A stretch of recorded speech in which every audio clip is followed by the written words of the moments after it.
Alright, what we did today was, this is my friend Darren, Nancy, and Libby Dog's boat, and we installed a through hull right here. These are floor drains, and I'm going to try to do this slowly. And what would happen is, those floor drains, one on each side, all the water and all that stuff would come from up there on the deck down here, bring any kind of debris, and it would clog up these two drains. And you can see this door isn't only about maybe 6 or 7 inches, and the water would get so high in here that it would actually almost go into the door. I think a couple times it did. So what we did was we installed this through hull right here, and that goes all the way to the outside, and that way it takes care of any excess water that comes down.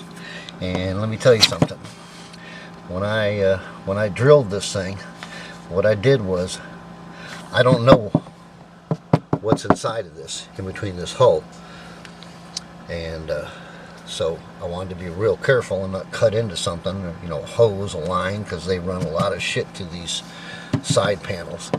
So what I did was I drilled a small 1/4 inch hole, and I went just through this very first level right here. Very first level. Barely went through it, and then I took a wire, stiff wire, and I just kind of probed around, felt all in different directions and things like that. Didn't feel anything, so then I went through and drilled all the way through, and I got the tip of the cutter through, and then I went through this direction with the cutter. That way it gives it a much smoother finish. Otherwise, when you come out the other direction, it makes it. And then I siliconed that, slid it in.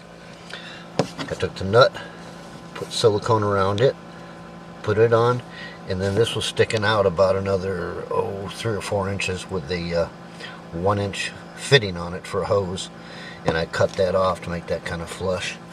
So we're hoping that'll work. I think pretty sure it will. In case these drains do get clogged up, this hole here is a lot bigger. So I tried it out earlier, and water can't. I blocked the drains off, and I ran water through here, and the water, as fast as I could pour it with a garden hose, it was running right out. So I think it'll be good to go. So that's what we did today. This is on Darren, Nancy, and Libby Dog's trawler. Lagniappe is the name of the boat. That's it for this video. Say goodnight, Mel.